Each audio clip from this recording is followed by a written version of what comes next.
Ugh, Leo, I had a conversation this morning and completely froze. Oh no, not the English freeze again. Exactly. I knew the words, I knew the grammar rule, but when I opened my mouth, nothing came out.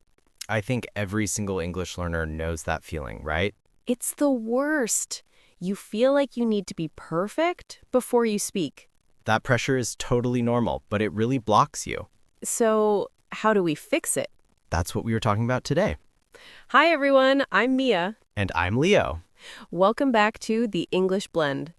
Today, we are diving into a topic that feels very important, but also very stressful. Our episode is titled The Language of Kindness and Empathy, but we're applying that idea to yourself. How to be kind to yourself when you speak English. We are talking about the difference between sounding perfect and just sounding clear. We want to help you move past that grammar fear and finally achieve fluency. Exactly. So grab your coffee and let's get started. So, Leo, let's start with the basics that cause all this stress. We need to define two words, fluency and accuracy. We hear them all the time, but they are very different, aren't they? They are. Think of accuracy first. Accuracy is about correctness, right? Precisely. Accuracy is knowing all the rules, the correct verb tense, the right preposition, perfect sentence structure. It's what you learn in grammar books. Yes, it's about perfection and precision. And that's what most people stress about when they speak. They worry about saying, I go to the shop yesterday, instead of I went to the shop yesterday. That small mistake stops the whole conversation. It causes the freeze we talked about. Okay, so if accuracy is perfection, what is fluency? Fluency is communication. It's the ability to speak smoothly and naturally without long pauses.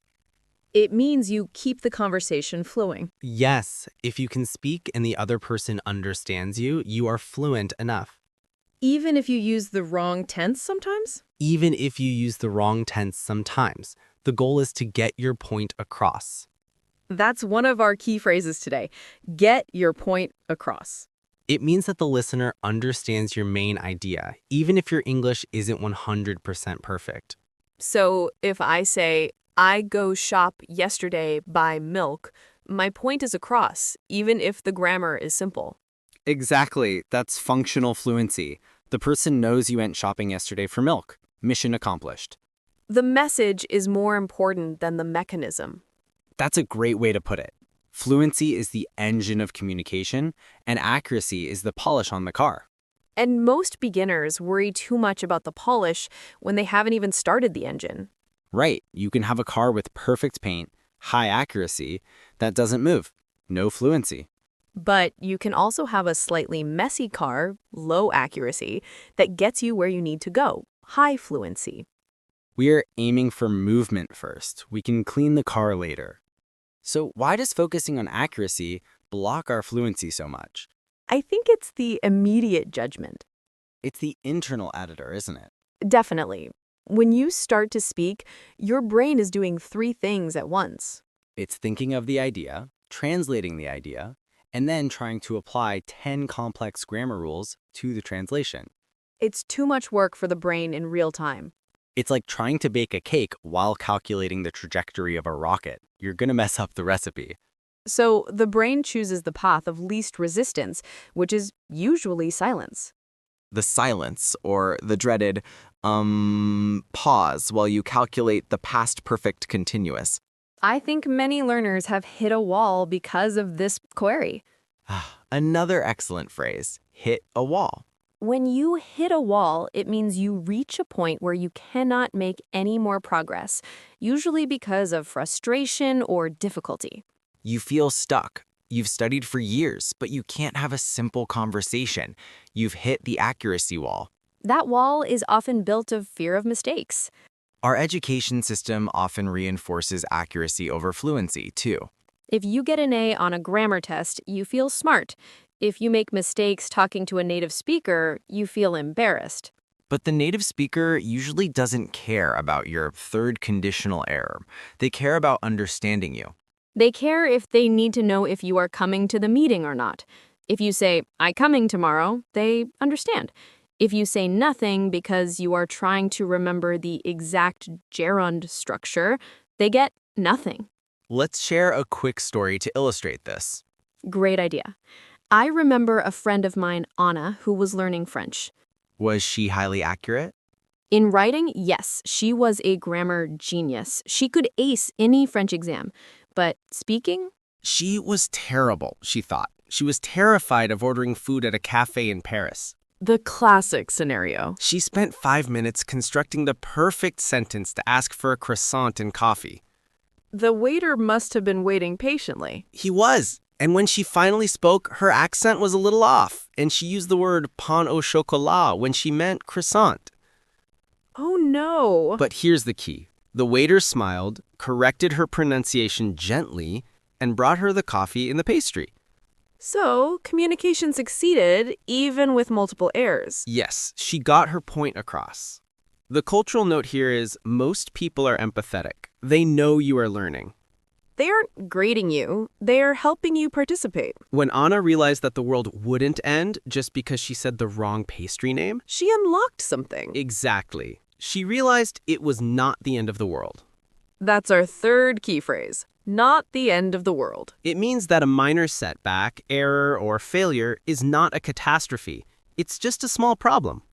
Your grammar mistake is not the end of the world. Your pronunciation error is not the end of the world. It's a tiny bump in the road to communication. So how do we actively start prioritizing fluency over accuracy? We need some concrete, practical steps for our listeners. Let's give them 5 solid tips. Perfect. Tip number 1, and this is crucial for fluency, massive listening. Why massive listening? Isn't speaking the way to get fluent? Speaking is the output, but listening is the input. You can't produce language you haven't absorbed deeply. Like a computer, garbage in, garbage out. You need to fill your brain with correct, natural English patterns.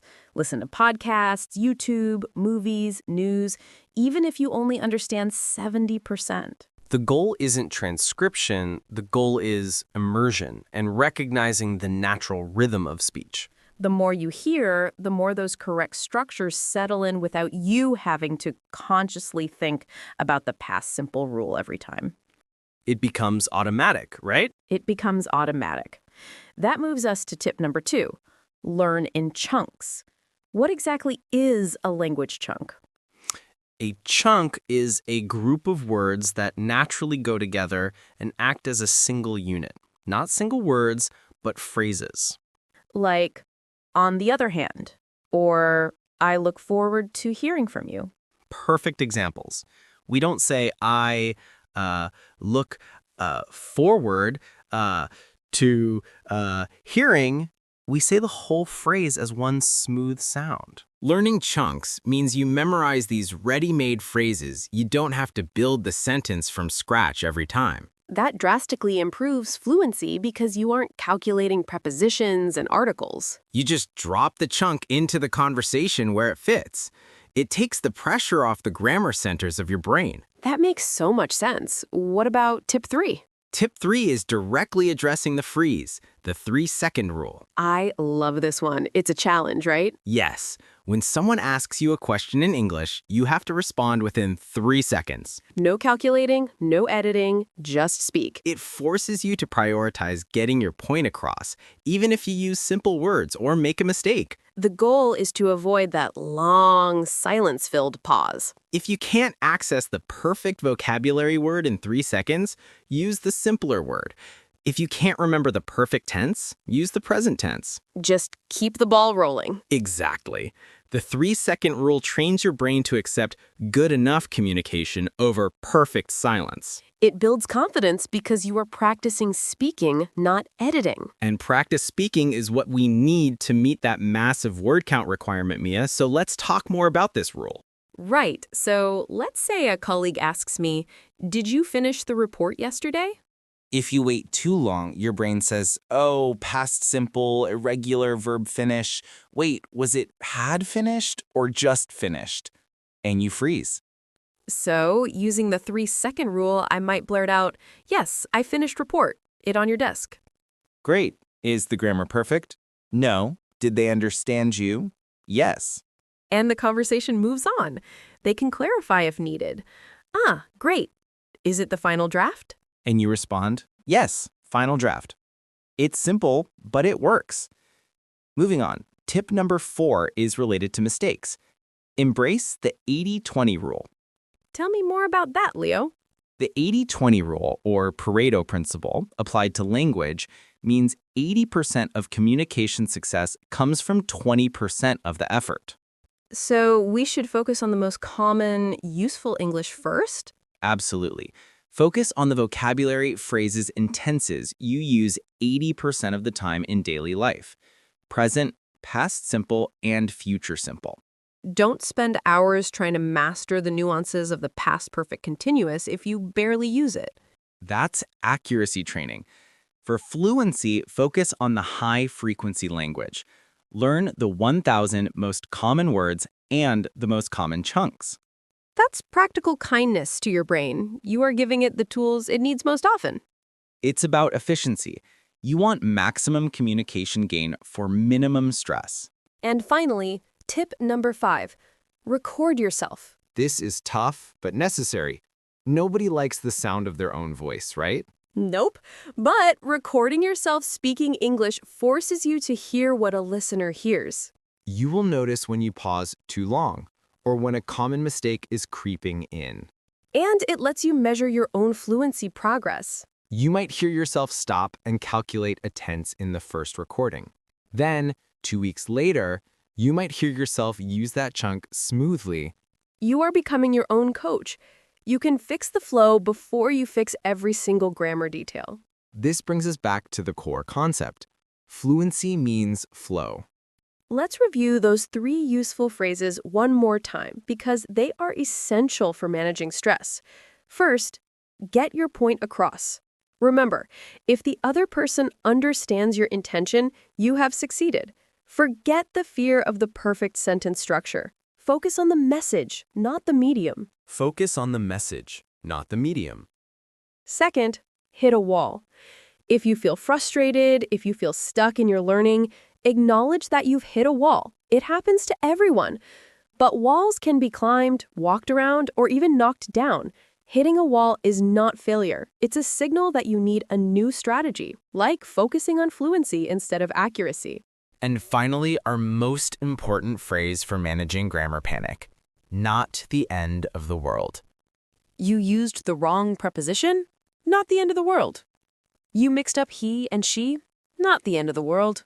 Mistakes are not catastrophes. They are learning opportunities. They are just proof that you are using the language. And that's what we want. We want you using it and participating. Imagine you are talking to a colleague about a project deadline. And I say, we need discussing this problem next Monday, instead of to discuss. A native speaker hears that, slightly corrects it internally, and responds, yes, next Monday works for me. They don't stop the conversation and say, excuse me, Mia, you must use the infinitive here. If they did that, they would be undermining communication. The goal of English is connection and shared understanding. So if your communication succeeds, your grammar was sufficient, even if it wasn't textbook perfect. Sufficiency over perfection. I like that. Let's run through some scenarios where we can apply these tips and the 3-second rule. Scenario 1. You are at a coffee shop and the barista asks, do you want that to stay or to go? If I try to remember the perfect structure, I might pause for 7 seconds. That's awkward. To go. Thanks. Simple, clear. Fluency achieved. Scenario 2. You are texting a friend about a movie you saw last week, and you are trying to describe the ending. I could spend ages trying to construct the perfect narrative past tense. Or you could simply say, movie great, end surprise me. Communication successful. My friend knows I enjoyed it and was surprised. They understand the key point. You got your point across, and they can fill in the gaps. Oh, you were surprised? Why? And then I can use simple sentences to explain why, relying on chunks I already know. This is how confidence builds, too. Every successful, simple exchange is a small win for fluency. Every time you don't freeze up, you are defeating the accuracy anxiety. We need to remember that even native speakers make small grammar mistakes all the time. We use slang, we use sentence fragments, we interrupt ourselves, we restart sentences. If we tried to apply classroom rules to our own natural speech, we would fail the test every day. So why hold learners to a higher standard than native speakers hold themselves? It's totally unnecessary pressure. Give yourself a break. Be kind to your English-speaking self. That brings us back to the title, The Language of Kindness and Empathy. That kindness should start with how you judge your own progress. Don't compare your spoken output to a written essay. Compare it to other human interactions. We defined accuracy as perfection and fluency as flow and communication. We agreed that over-focusing on grammar rules makes us freeze up and hit a wall. We learned that communication is the primary goal, meaning you must get your point across. And remember, if you make a mistake, it's not the end of the world. We gave 5 essential tips for building fluency over accuracy. 1. Massive listening to absorb natural patterns. 2. Learn in chunks, memorizing whole phrases instead of single words. 3. Use the 3-second rule to force immediate response. 4. Embrace the 80-20 rule and focus on high-frequency language. And 5. Record yourself to monitor your own flow and progress. Remember, fluency is a muscle. You build it by using it, even imperfectly, every single day. Start small, be kind to yourself, and just keep talking. That was a great talk. Yes, thank you all for joining us on the English Blend.